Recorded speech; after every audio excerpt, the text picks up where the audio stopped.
নমস্কাৰ good morning আৰম্ভ কৰিবলৈ লৈছোঁ মাইনা মিক্সাৰৰ অন্য এটি ব্লগ ইয়াৰ আগৰ ভিডিঅ'টিত মই আপোনালোকক কৈছিলোঁ যে আমাৰ বাবে এটা বিশেষ দিন এয়া হৈছে মাৰ অৱসৰী দিনৰ এটা শুভ মুহূৰ্ত আৰু আজিও আমাৰ বাবে সেই একেই মোৰ দেউতাও টিচাৰ গতিকে আজি হৈছে মোৰ দেউতাৰ অৱসৰৰ দিন গতিকে গোটেই দিনটো আপোনালোকৰ মাজত মাৰ দিনটো যেনেকৈ শ্বেয়াৰ কৰিলোঁ আপোনালোকৰ মাজত মোৰ দেউতাৰ অৱসৰী দিনটিও শ্বেয়াৰ কৰিম বুলি ভাবিছোঁ গতিকে আৰম্ভ কৰিছোঁ আৰু স্বাগতম জনাইছোঁ মোৰ চেনেললৈকে গোটেই ভিডিঅ'টি চাই থাকিব আৰু শেষত জনাবলৈ নাপাহৰিব কেনেকুৱা পালে আহক আৰম্ভ কৰোঁ অন্য এটি ব্লগ এয়া ৰাতিপুৱাৰ পৰা মই আৰম্ভ কৰিছোঁ আৰু বৰ্তমান মিটিঙৰ বাবে আমাৰ ঘৰৰ চোতালত এনেকৈ ৰেডি কৰি থকা হৈছে কিছু সময়ৰ পিছত ইয়াত মিটিং হ'ব আৰু দেউতাৰ স্কুলৰ গোটেইখিনি ছাৰ বাইদেউ আহিব লগতে গাঁৱৰ কোনো লোক আহিব আপোনালোকক কি পাৰোঁ মই পিছত বাৰু দেখুৱাম কিন্তু এতিয়া এবাৰ দেখুৱাই লৈছোঁ কেনেকৈ কি আমি সজাইছোঁ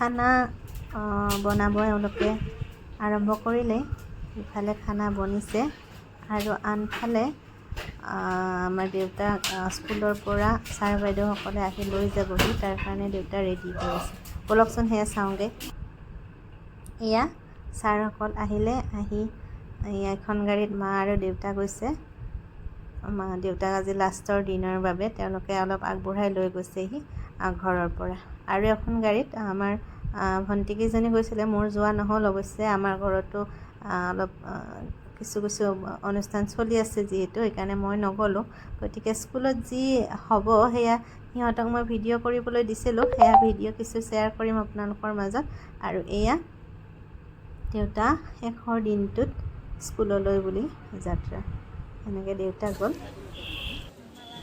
এয়া স্কুল আহি পালেহি আৰু স্কুলৰ গেটতেই ধুনীয়াকৈ দেউতাক আদৰিবৰ বাবে সকলো ছাৰ বাইদেৱে এনেকৈ ৰেডি কৰিছিল আৰু চাওকচোন ইমান ধুনীয়াকৈ আদৰণি জনাইছে দেউতাক স্কুলৰ গেটৰ পৰাই ধুনীয়াকৈ আদৰণি জনাই আগবঢ়াই লৈ গৈছে আৰু ষ্টুডেণ্টবিলাকেও এনেকৈ শাৰী পাতি থিয় হৈ দেউতাক আদৰণি জনাইছে সঁচাকৈ বহুত ধুনীয়া পৰিৱেশ মই মিছ কৰিলোঁ যিহেতু যাব নাপালোঁ মই ভিডিঅ'তে দেখিছোঁ আৰু আপোনালোককো ভিডিঅ' যোগে দেউতাৰ আদৰণি অনুষ্ঠানটো দেখুৱাই গৈ আছোঁ এইবাৰ মিটিঙৰ মাজলৈ গৈছোঁ এনেকৈ মিটিঙত সকলোৱে আসন গ্ৰহণ কৰিছিল আৰু মিটিঙৰ আৰম্ভণি কৰি দিছিল যিহেতু বহুত সময় কম হৈ গৈছিল যিহেতু আমাৰ ঘৰতো আকৌ এখন মিটিং হ'ব গতিকে এনেকৈ চমুকৈ স্কুলত এখন বিদায়ী সম্বৰ্ধনা অনুষ্ঠিত হ'ল যোনে বিচাৰিছে দেউতাক সম্বৰ্ধনা জনাইছিল আৰু যাৰ যি দেউতাৰ কাৰণে ক'বলগীয়া আছিল সেই এই মিটিঙতে কৈছিল আৰু দেউতায়ো বিদায়মূলক এটি ভাষণ ৰাখিছিল আহকচোন তাৰে অকণমান আমি আপোনালোকৰ ওচৰলৈ আগবঢ়াই দিছোঁ দেউতাইনো কি ক'লে দেউতাৰনো শিক্ষকতাৰ জাৰ্ণিটো কি হয় আপোনালোকেও এবাৰ শুনি লওক চৰাৰ বিদ্যালয়ৰ গুৰুমণ্ডলী তথা কৰ্মচাৰীবৃন্দ বিদ্যালয়ৰ পৰিচালনা সমিতিৰ সভাপতি মহোদয় বিএড মহাবিদ্যালয়ৰ পৰা অহা শিক্ষক শিক্ষয়িত্ৰীবৃন্দ আৰু মৰমৰ ছাত্ৰ ছাত্ৰীসকল পোনপ্ৰথমতে মই এই বিদ্যাক্ষণত ধৰ্মদয় উচ্চতৰ মাধ্যমিক বিদ্যালয়ৰ এই বিদ্যামন্দিৰলৈ পদপতি প্ৰণাম জনাইছোঁ তেওঁৰ আশীৰ্বাদতে হয়তো আজি সুস্থ শৰীৰে আপোনালোকৰ মাজৰ পৰা বিদায় ল'ব পাৰিছোঁ মই এই বিদ্যালয়খনতে একদম 5ৰ পৰা পঢ়িছিলোঁ আৰু 1979ত ইয়াৰ পৰা মই সুখ্যাতিৰে পাছ কৰি এই বিদ্যামন্দিৰ এৰিছিলোঁ আৰু তেতিয়াই মোৰ এটা লক্ষ্য আছিল যে যাতে মই এই বিদ্যালয়খনত পুনৰ শিক্ষক হিচাপে ইয়াতে শিক্ষকতা কৰি মই জীৱন নিৰ্বাহ কৰিব পাৰোঁ আৰু ভগৱানে মোৰ সেই ইচ্ছাটো পূৰণ কৰিলে অৱশ্যে মোৰ ৰাজবংশীদেৱে কৈছে সৰুকালীন অৱস্থাটো একদম বেয়া। দেউতাই ধানৰ ভাৰ কঢ়িয়াই দুফালে দুটা মোনা বা বস্তা লৈ আমাক পঢ়ুৱাইছিল। মেট্ৰিকৰ সময়লৈকে আমি তেতিয়া পাইজামা বা ভাল কাপোৰ পিন্ধিবলৈ পোৱা নাছিলোঁ। হাফ পেণ্ট পিন্ধিয়ে আচলতে এই সময়খিনি কটাইছিলোঁ। তাৰপিছত মোৰে কিবা সৌভাগ্য হ'ল যে মোৰ খুৰা, আজি তেওঁ তেজপুৰবাসী, মাননীয় শৰৎ কলিতাদেৱ, তেওঁ মোক আঁকোৱালি ল'লে আৰু খুৰাৰ তত্বাৱধানতে হয়তো মই এখন ডাঙৰ কলেজ, তাত দৰং মহাবিদ্যালয়ত পঢ়ি মই BSc পাছ কৰি আমি ঘৰলৈ উভতি আহিছিলোঁ। আকৌ এটা সৌভাগ্য ঘটিল, আমাৰ বিদ্যালয়ৰ শিক্ষয়িত্ৰী জাহ্নৱী হাজৰিকা দেউতা প্ৰয়াত হৰিচন্দ্ৰ হাজৰিকাদেৱে মোৰ BSc পাছ কৰাৰ কথাটো গম পায়।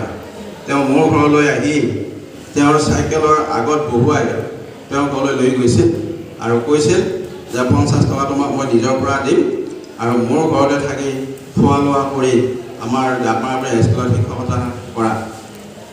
সেই উপদেশ কাৰোগত কৰি হয়তো মোৰ শিক্ষা জীৱনৰ শেষ কৰি চাকৰি জীৱনৰ পাতনি মেলিছিলোঁ আৰু তেতিয়াৰ পৰাই জাপানৰ হাইস্কুলত তেওঁৰ লগতে শিক্ষকতা কৰিলোঁ। কিন্তু শ্ৰদ্ধাৰ দাদাক আজি হয়তো মই নাপাওঁ এই বিদেশখনত, তেওঁ গোটেই নাথাকক, ভগৱানে তেওঁক কৃপা কৰি থাকক, আমাক আশীৰ্বাদ দি থাকক, তাৰে কামনা কৰিছোঁ। তাৰপিছত যেতিয়া তেওঁৰ লগত চাকৰি কৰি থাকিলোঁ, তলে তলে মই কিন্তু চৰকাৰী চাকৰি বিচাৰিছিলোঁ আৰু সেয়ে ভগৱানৰ কৃপাত চিনাপোনা হাইস্কুলত বিজ্ঞান শিক্ষক হিচাপে নিযুক্তি পাইছিলোঁ 1992 চনৰ 23 মাৰ্চত। তাতো কিন্তু মোৰ সহকৰ্মীসকলে মোক অতিকৈ মৰম কৰিছিল। এতিয়াও তাত দুজন শিক্ষক আছে, তেওঁলোকক মই আজি আমাৰ ঘৰলৈ মাতিছোঁ। এতিয়াও মই সেই স্কুলৰ স্মৃতি মনত আছে। তাৰপিছত জাকমৰাপুৰী হাইস্কুলৰ এই হাজৰিকা দাদাৰ তত্বাৱধানতে হয়তো তেওঁলোকৰ পৰিচালনা সমিতিয়ে মোক চিনাপোনা হাইস্কুলৰ পৰা জাকমৰাপুৰী হাইস্কুললৈ বদলি কৰি আনিছিল। তাত মোৰ পইচা পাতি একেবাৰে খৰচ হোৱা নাছিল। কথাটো হ'ল যে প্ৰথম অৱস্থাত যেতিয়া জাকমৰাপুৰী হাইস্কুলত বিজ্ঞানৰ শিক্ষক হিচাপে নিযুক্তি কৰি মোক শিক্ষাদান কৰিব দিছিল, হয়তো তাৰ ছাত্ৰ ছাত্ৰী বা সেই অঞ্চলৰ মানুহে মোক ভাল পাইছিল আৰু সেয়ে গোটেই সমাজখনেই মোক তাতে চাকৰি কৰাৰ সুবিধা দিয়া। মই 1997 চনত তাত চাকৰি কৰি থাকিলোঁ। তাৰপিছতেই আকৌ মই নিজাববীয়াকৈ সিদ্ধান্ত ল'লোঁ যে জাকমৰাপুৰী হাইস্কুল যেতিয়া আহি পালোঁ, গতিকে ডেমনে হায়াৰ ছেকেণ্ডেৰী কিবাকৈ যাব পাৰিলে মোৰ ভাল আছিল। মই নিজৰ পঢ়া স্কুলখনত চাকৰি কৰা বৰ ইচ্ছা। তেতিয়া মই কিন্তু নিজে ইচ্ছা কৰি 2006 চনৰ আগষ্টৰ পৰা এই বিদ্যালয়ত থাকিলোঁ আৰু 2006 চনৰ এই আগষ্টৰ পৰা এতিয়ালৈ মই যিখিনি কৰ্ম কৰিলোঁ, এই কৰ্মখিনিত যেন মোৰ খুটি নাতি ক'তো ৰৈ যোৱা নাই। এইটো আপোনালোকৰ কৰ্তব্যৰ পৰা ফুটি ওলাইছে। অৱশ্যে আপোনাৰ যিমানখিনি প্ৰশংসা কৰিছে মই সিমানখিনি প্ৰশংসাৰ পাত্ৰ নহয়, অলপ বেছিকৈ কোৱা যেন মই অনুভৱ। আৰু তুলসীদেৱে কৈছে যে মই অংকত 100ৰ ভিতৰত 100 পোৱাৰ এটা সৌভাগ্য পালোঁ আৰু তলে তলে তেওঁ মোক এটা কথা কৈছিল যে যিকোনো প্ৰকাৰে তুমি আমাৰ বিদ্যালয়ৰ যাতে এই 10ম স্থানৰ ভিতৰত এটা স্থান ৰাখিব তাৰ যত্ন কৰা। 2জনমান ছাত্ৰ ছাত্ৰী পাইছিলোঁ, তেওঁলোকৰ ঘৰত গৈ অংক শিকাইছিলোঁ, কিন্তু মোৰ বিষয়ত তেওঁলোকে ভাল নম্বৰ পালে, 99-98 পালে, কিন্তু বাকী অসমীয়া বা হিন্দীৰ কাৰণে মোৰ সেই সৌভাগ্য নহ'ল। গতিকে এই সুযোগতে আশা ৰাখিছোঁ যাতে পৰৱৰ্তী সময়ত ডেমনে হায়াৰ ছেকেণ্ডাৰীত এই সুনামটো আপোনালোকে অৰ্জন কৰিব পাৰে, তাৰ আশা ৰাখিলোঁ। এটা কথা ঠিক যে মানুহ সদায় একেধৰণে নাথাকে, সময় আহি আছে আৰু সময় গৈ আছে। গতিকে সময়ৰ আহ্বানত চৰকাৰীভাৱে মই 60 বছৰ হোৱা হেতুকে তেওঁলোকে মোক এই চাকৰিৰ পৰা অব্যাহতি দিলে। গতিকে মোৰ পৰৱৰ্তী সময়ত যিখিনি এই বিদ্যালয়ৰ শিক্ষক শিক্ষয়িত্ৰী গুৰুমূললৈ থাকিব, তেওঁলোকে এই বিদ্যালয়ত নিশ্চয় সুনাম অৰ্জন কৰিব পাৰে। তেওঁলোক আমাতকৈও বেছি ডিগ্ৰীধাৰী লোক। গতিকে আপোনালোকে যিটো কথা ভাবিছে ডেমনে হায়াৰ ছেকেণ্ডাৰীত কিবা ক্ষতিপূৰণ হ'ব, সেইটো নহয়, আগতকৈ ভাল হ'ব বুলি আশা ৰাখিছোঁ। কিন্তু এটা কথা মনত ৰাখিছে যে একেলগে 5জন শিক্ষক অব্যাহতি লোৱাৰ বাবে হয়তো সকলোৰে মনত এটা কিবা ক্ষোভ সোমাইছে, কেতিয়াও নহয়। মানুহ গৈ আছে, আহি আছে। গতিকে আকৌ ইয়াতে কিন্তু শিক্ষক নতুন হ'ব আৰু বিদ্যালয়খনৰ নিশ্চয় আগতকৈ ভাল ৰিজাল্ট হ'ব বুলি আশা ৰাখিছোঁ। শেষত এনেদৰে সুন্দৰভাৱে খুব শৃংখলাবদ্ধভাৱে মিটিং চলি গৈ থাকে আৰু সকলো ছাৰ বাইদেৱে বিদায়মূলক এটি সাৰুৱা ভাষণ ৰাখি সভাৰ সমাপ্তি কৰে। শেষত সকলো ছাৰ বাইদেউ তথা ছাত্ৰ ছাত্ৰীসকলে দেউতাক সম্বৰ্ধনা জনায় আৰু আমাৰ ঘৰলৈ পুনৰ দেউতাক থ'বলৈ আহে। আমাৰ ঘৰত দেউতাক থ'বলৈ অহাৰ সময়ত আমাৰ গাঁওবাসীয়ে আকৌ দেউতাক কিমান ধুনীয়াকৈ আদৰণি জনায় সেয়া চাওকচোন এবাৰ।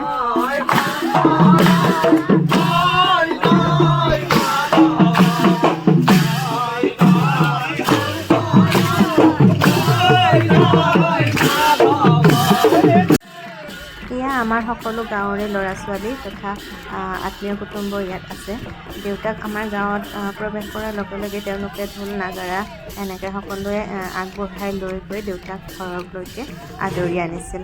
খুব ধুনীয়া পৰিৱেশ, বহুত ভাল লাগিছিল এনেকৈ দেউতাক সম্বৰ্ধনা জনোৱাৰ বাবে।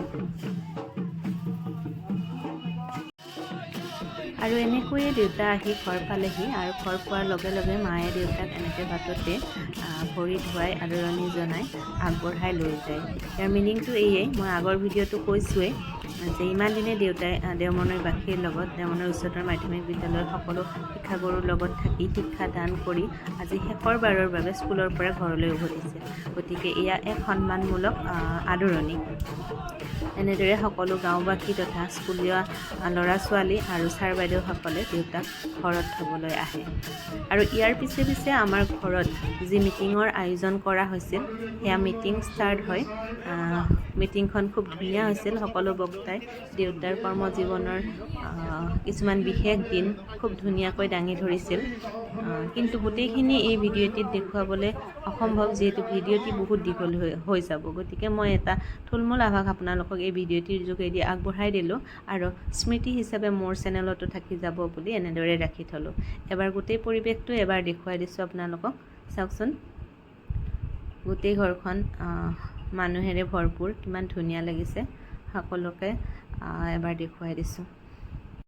এনেদৰে মিটিং শেষ হয় আৰু সকলো লোকে আমাৰ ঘৰতে ভোজ ভাত খাই বিদায় লয়। কিন্তু ভোজ ভাত খাওঁতে আমি ভিডিঅ' কৰা নহ'ল। এয়া আমাৰ ঘৰৰ পৰিয়ালটোৱে একেবাৰে শেষত খাওঁতে ভিডিঅ' কৰিছিলোঁ আৰু যিসকল ব্যক্তিয়ে আমাৰ মিটিংখন চলাই নিছিল তেওঁলোকে একেবাৰে লাষ্টত ভাত খাইছিলোঁ। আৰু এয়াই আছিলে দেউতাৰ সেই অৱসৰী দিনটিৰ, সেই বিশেষ দিনটিৰ কিছুমান বিশেষ মুহূৰ্ত। আপোনালোকৰ আগতো শ্বেয়াৰ কৰিলোঁ আৰু স্মৃতিস্বৰূপে মোৰ চেনেলতো ৰাখিবৰ বাবে এয়া এক প্ৰয়াস। কেনেকুৱা পালে ভিডিঅ'টি চাই নিশ্চয় জনাব। যদি ভিডিঅ'টি এতিয়ালৈকে চাই আছে লাইক নিশ্চয় কৰিব আৰু যিসকল মোৰ নতুন ভিউৱাৰ হয় তেওঁলোকক অনুগ্ৰহ কৰিছোঁ যাতে মোৰ ছাবস্ক্ৰাইব কৰি চেনেলটি আগবঢ়াই নিয়াত আপোনালোকে সহায় সহযোগিতা কৰে। শেষত আপোনালোকক কেইখনমান ফটো আগবঢ়াই দিছোঁ আৰু মই এই ভিডিঅ'টিৰ পৰা বিদায় লৈছোঁ। পুনৰ অন্য এটি ভিডিঅ'ৰ সৈতে আকৌ লগ পাম। তেতিয়ালৈকে bye bye, take care and love you all.